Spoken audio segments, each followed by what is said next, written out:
Labą dieną, aš Arūnas. Kasdieniniame gyvenime pastebime įvairių stereotipinių atvejų. Mūsų nuomonė dažniausiai pasitaikantys yra šie. Įmonės direktorius lengviau priims į darbą gražios išvaizdos moterį.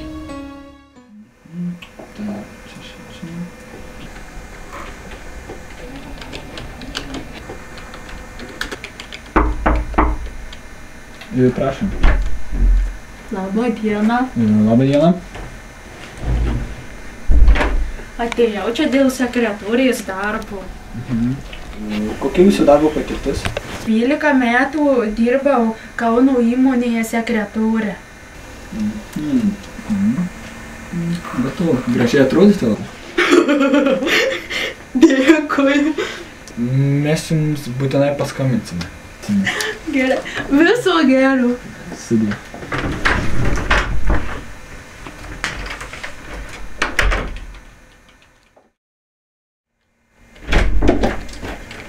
Sveiki.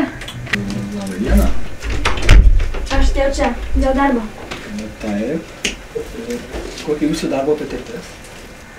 Iš tiesų, praeitais metais baigiau universitetą ir dabar ieškau darbo. Taip. Ir kodėl galvojote, kad mes turėtume jūs būtinai priimti? Suprantate, aš sutvirta šitam darbui. Taip. Kaip matau, jūs atitinkat mūsų visus reikalavimus. Manau, kad rytoj 8 turėsit valandą ateiti į darbą. Taip, prašom nevėluoti. Supratau. Ačiū jums labai.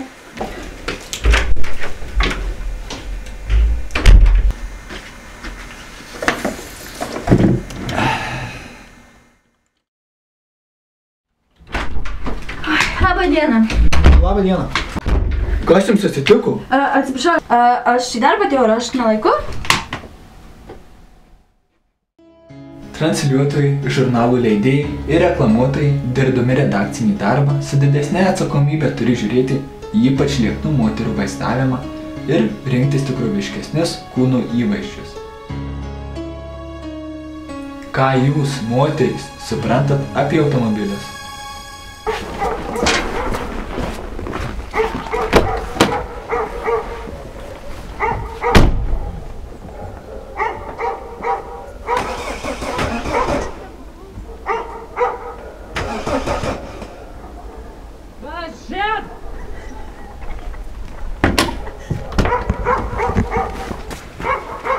Paskutinis trikaris.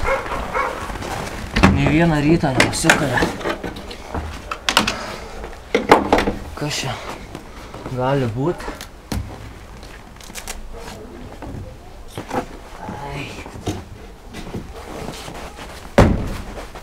Negaliu! Kas tau yra?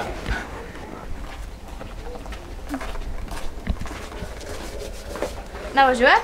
Ta aišku, kad nevažiuoja. O tai gal galiu padėti? Ką jūs suprantat apie automobilius, moterys? Aš žiūrėsim, ką mes suprantam.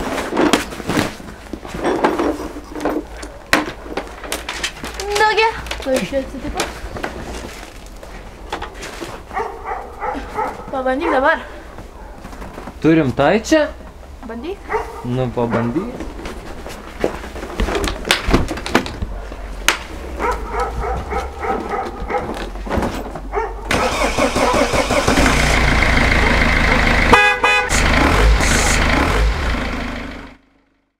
Turėtų nebūti formuojami lyčių stereotipai ir nebūtų propaguojamas moterų išnaudojimas ar žeminimas. Pagal žmogaus išvaizdą negalima spręsti apie jo orientaciją. Na ir kur jau ruoštis eiti, panelė? Gal į kokį aukštumis vakarėlį?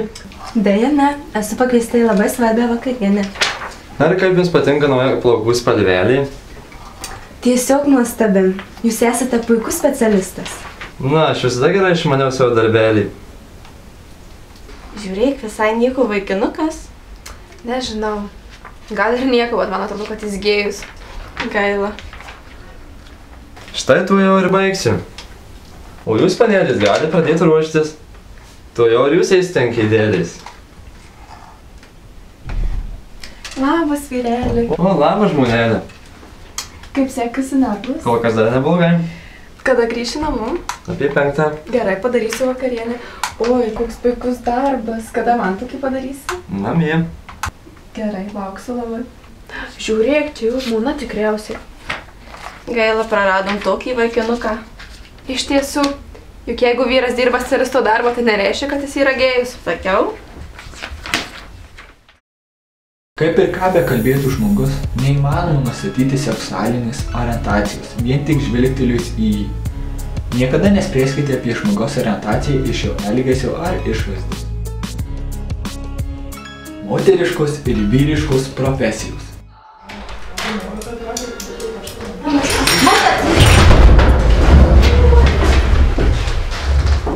Labą dieną, mergaitės. Labą dieną. Mokytoja, prašau sėstis.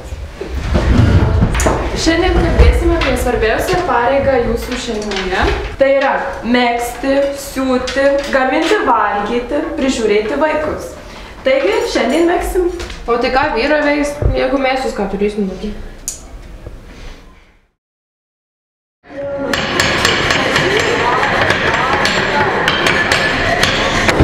Aš ką savaitgalį veikiai. Tai jau mašiną tvarkim, čia tai sakė, kad žiaurus mechanikas.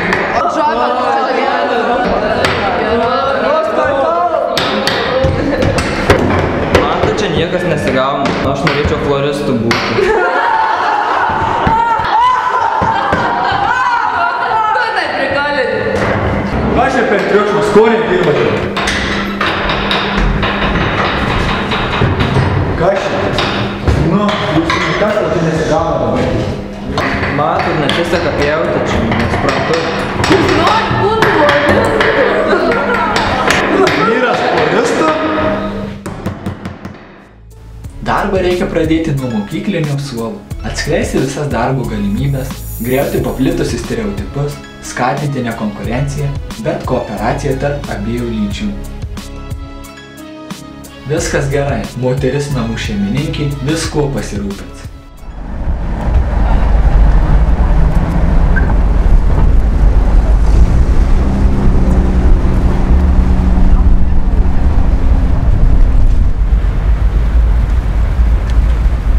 Šiais procentais? Labai gerai, jau šitą deklaraciją rytoj reikia atnešti. Labą dieną, Šarūnas, gal dar jums padėti? Dievai. Šiandien yra lyginimas.